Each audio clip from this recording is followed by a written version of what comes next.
नमस्कार। सामुद्रिक विज्ञान के इस अंक में एक बार पुनः आपका स्वागत है।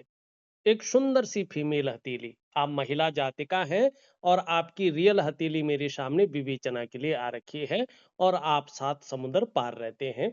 मानी विदेश से आपकी हथेली आई हुई है। आपका एक ही सवाल है और बहुत ही महत्वपूर्ण सवाल है। आप लिखती हैं, आप जहाँ रहती हैं वहाँ का मौसम आपके अनुकूल नहीं है।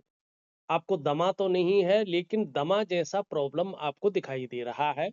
मौसमी एलर्जी है और आप जानना चाहते हैं कि आपका स्वास्थ्य कैसा रहेगा। देखेगी यहाँ पे कि हथेली में क्या चीज बन रही है जिसके कारण ये इन चीजों को आपको फेस करना पड़ रहा है। एक तो सबसे पहले देखेंगे आपकी जो इंडेक्स की फिंगर है, इसके नीचे का जो ये भाग है, ये थोड़ा ज्यादा फूल गया है और क्रूर ग्रह शनि की तरफ दिखाई दे रहा है दृष्टिगोचर करता हुआ। और क्रूर ग्रह शनि भी अति ऊर्जा प्रोवाइड कर रहा है। दूसरा अगर आप देखेंगे तो चंद्रमा का इसमें बहुत ज्यादा प्रभाव पड़ रहा है और यहाँ पे केतु वाला जो हिस्सा है वो भी कहीं ना कहीं अति बली हो गया है, जिसके कारण आपको स्वास्थ्य से संबंधित प्रॉब्लम का सामना करना पड़ रहा है। और आगे भी थोड़ा-सा आपका जैसा चंद्रमा है, ये आपके हार्मोनल सिस्टम पे बहुत ज़्यादा नेगेटिव प्रभाव दे सकता है और आपके मन मस्तिष्क में भी ये प्रभाव दे सकता है। तो इसके लिए अपने चंद्रमा को आपको स्ट्रॉन्ग बनाना होगा, क्योंकि हमारे जीवन में 70% हिस्से में चंद्रमा का प्रभाव रहता है और 30% हिस्से में बाकी ग्रहों का प्रभाव रहता है। और देखिएगा, इसके कारण कहीं न कहीं जो है आपका मन भी गड़बड़ रहेगा। मानसिक परेशानी से भी ये कई बार आपको ग्रसित कर सकता है या कई बार बहुत ज़्यादा भावुकता दे सकता है या इमोशनली थोड़ा परेशान कर सकता है। इस बात का आपको ध्यान रख के चलना होगा। चंद्रमा के इस प्रकार से कमज़ोर होने से कई बार आपका मन अच्छा नहीं रहेगा। मन व्याकुल हो सकता है, मन भटक सकता है, मन उच्चाट हो सकता है और मनी काम यहाँ कर रहे हैं, मन कहीं और गया हुआ हो सकता है। इस प्रकार की सिचुएशन ये दे सकता है। और आगे चलकर आपको अपने डाइजेस्टिव सिस्टम का भी ध्यान रखना होगा। पेट का मामला भी आपके जीवन में आ सकता है। ठीक है ना? और ऐसे में निश्चित तौर पे जो है माँ का सुख नहीं मिलता है और नींद आने में भी कहीं न कहीं दिक्कतों का व्यक्ति को सामना करना पड़ता है। तो देखिएगा, जो आपकी मेन प्रॉब्लम है उसके लिए हमारे जो सामुद्रिक विज्ञान है उसमें एक बहुत दुर्लभ मुद्रा चिकित्सा है। मुद्रा थेरेपी जिसको कहते हैं। अगर आप लगातार 3 से 4 महीने तक दिए हुए विधि के अनुसार मुद्रा थेरेपी करते हैं तो निश्चित रूप से जो है आपकी ये समस्या ठीक हो जाएगी। बीच बीच में आप डॉक्टरी सलाह भी ले सकते हैं कि क्या हमें करना चाहिए। लेकिन मुद्रा चिकित्सा से, मुद्रा थेरेपी से पूरी तरह से व्यक्ति स्वस्थ हो जाता है और उत्तम स्वास्थ्य का लाभ लेता है। तो मैं प्रॉपर तरीके से आपको एक मुद्रा थेरेपी दे रहा हूँ, एक दिव्य योग ध्यान क्रिया दे रहा हूँ। ये 2 चीजें आपके लिए एक अमृत के समान होगी। बहुत अच्छा राहत मिलेगी और उत्तम स्वास्थ्य का आप भोग करेंगे, ये निश्चिंत रहे आप। लेकिन सही विधि से करिएगा, बहुत लंबे दौर तक करिएगा, ठीक है ना? और इतना ही नहीं, चमत्कारिक ढंग से आपके जीवन में बदलाव भी देखने को मिलेंगे, कोई दो राय नहीं है। तो करके देखिएगा, आपको लाभ होगा। अब दूसरी चीज देखिएगा यहाँ पे देखेंगे तो ठीक इस प्रकार से जो है आपकी जीवन रेखा दिखाई दे रही है और केतु पे मिलती हुई ये जीवन रेखा दिख रही है। जब भी किसी व्यक्ति की हथेली में, चाहे वो महिला हो या पुरुष हो, ऐसी रेखा दिखती है जो केतु से मिलती है, तो उस मनुष्य का जो जन्म लेने का मुख्य उद्देश्य होता है कि ये व्यक्ति किस लिए जन्म लिया है और उस मुख्य उद्देश्य की ये व्यक्ति अपने जीवन काल में प्राप्ति कर लेता है। इनका जीवन लेने का मुख्य उद्देश्य है मुक्ति की प्राप्ति करना।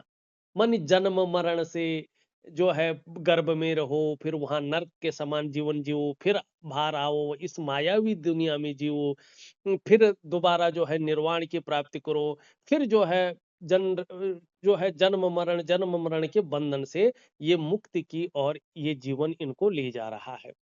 यहाँ पे मोक्ष की प्राप्ति है, मुक्त होना ही इनका जीवन का असली मकसद यहाँ पे दिखाई दे रहा है और उस उद्देश्य की पूर्ति के लिए इन्होंने जन्म लिया है। जैसे जैसे इनकी उम्र बड़ी होगी, ये धार्मिक और आध्यात्मिक प्रवृत्ति के जातक रहे होंगे निश्चित तौर पे। हालांकि इनका जो प्रारंभिक दौर है उसमें थोड़ा सा संघर्ष जरूर रहा होगा, उतार चढ़ाव भी इन्होंने झेले होंगे और कई बार अस्थिरता का सामना भी किया होगा। लेकिन इसी संघर्ष के बलबूते इन्होंने आगे चलकर हर सुख का भोग भी किया है और हर सुख का भोग भी भोगा है, ये यहाँ पे दिखाई दे रहा है। हाँ, ऐसे लोगों की जो तरक्की होती है वो जन्म स्थान से दूर होती है। जन्म स्थान से जितना दूर ये लोग रहते हैं उतनी ज्यादा तरक्की करते हैं। जन्म स्थान में रहकर केवल सामान्य व्यक्ति बनकर रह जाते हैं। तो इनका कर्म स्थान जन्म स्थान से दूर दिखाई दे रहा है और ये विदेश में भी है।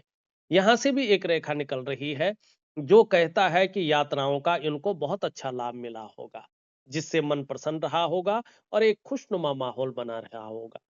ऐसे लोगों को एक अच्छी संपत्ति का लाभ भी होता है और अच्छे धन का लाभ भी होता है। ये प्रभु की कृपा बहुत बड़ी होती है इन लोगों के ऊपर।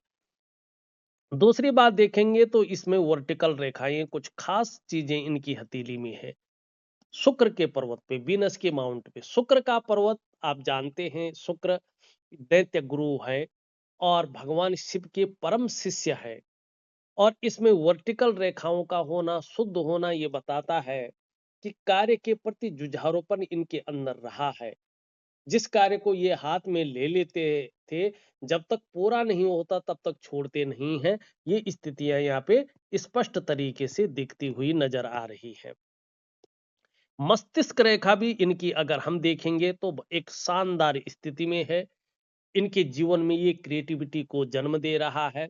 बौद्धिक स्तर इनका बहुत ही अच्छा रहा है और साथ में अगर हम देखेंगे तो हथेली की आकृति भी इनकी ज्यादातर मामले में आयताकार स्पष्ट दिखाई दे रही है। तो इनको यात्राओं का भी बहुत अच्छा मौका मिला होगा, जिससे मन प्रसन्न रहा होगा और खुशनुमा माहौल बना रहा होगा। जब देखिएगा स्पष्ट है, जब मस्तिष्क रेखा इस प्रकार से स्पष्ट हो और थोड़ा कर्व लेके चंद्रमा की ओर आ रही हो और मजबूत हो, शानदार हो और हथेली की आकृति इस प्रकार से आयताकार हो और इसका ऑरा मंडल एकदम बेहतरीन हो। जीवन रेखा जब इस प्रकार से जो है केतु की ओर जा रही हो तो ये डबल फायदा देता है। एक तो लंबी और हवाई यात्राएं ऐसे व्यक्ति बहुत ज्यादा करते हैं और वो यात्राएं इनके लिए विशेष फलदायी होती हैं। दूसरी बात, जैसे जैसे उम्र बढ़ती है ये लोग धार्मिक और आध्यात्मिक प्रवृत्ति के हो जाते हैं और एक आधुनिक विज्ञान की तरह धर्म को और अध्यात्म को देखते हैं और उसका बहुत अच्छा फायदा इनको मिलता है। तीसरी बात, इनका जीवन का मुख्य उद्देश्य होता है कि जीवन को मुक्ति की ओर ले जाना, मोक्ष की ओर ले जाना। और चौथी बात है कहीं ना कहीं जो है अच्छी संपत्ति भी ऐसे लोगों को प्राप्त होती है, इसमें कोई दो राय नहीं दिखाई देता है। एक अगर हम स्पष्ट तरीके से देखते हैं तो यहाँ पे हाँ थोड़ा एक चीज रही होगी इनके जीवन में, इनका बीच का हिस्सा देखो, ये भाग्य स्थान है। ये जो उंगली है यहां तक तो ठीक है, लेकिन यहां से बहुत कर्व ले रही है और सूर्य की ओर देखती हुई दिखाई दे रही है। ये जीवन में कामयाब तो हुए हैं, लेकिन बहुत ज्यादा मेहनत, बहुत ज्यादा परिश्रम करने के बाद ही चीजों में इनको सफलता मिली है। हो सकता है कई बार दौड़ा धूपी का काम भी इनको करना पड़ा होगा, लेकिन सूर्य देख रहा है यहाँ पे शनि की ओर। इसका स्पष्ट मतलब है कि यश पाने की इच्छा, नेम फेम पाने की इच्छा और अपने कार्यों में विस्तार और फैलाव पाने की इच्छा सूर्य के नैसर्गिक गुणों के कारण इनके अंदर रहा है। ये बहुत अच्छी चीज है। धार्मिक भावनाएं भी बहुत अच्छी हैं, ईश्वर में विश्वास रखती हैं, ये बहुत अच्छी स्थिति यहाँ पे दिखाई दे रही है। परोपकार की भावना भी अच्छी दिखाई दे रही है। साथ में धन कमाने की ललक भी बहुत अच्छी दिख रही है, इसमें कोई दो राय नहीं दिखाई दे रहा है। यहाँ पे देखेंगे कुबड़ एक बेहतरीन स्थिति में निकली हुई है। ये व्यक्ति के शार्प माइंड को बताता है, इंटेलिजेंट व्यक्तित्व को दिखाता है। लेकिन ऐसे लोग अगर पार्टनरशिप में कार्य करते हैं तो इनको पार्टनरशिप से जो है तनाव होता है, पार्टनरशिप से नुकसान होता है। तो इस अंक में बस इतना ही। एक नए अंक के साथ पुनः उपस्थित होऊंगा, तब तक के लिए नमस्कार।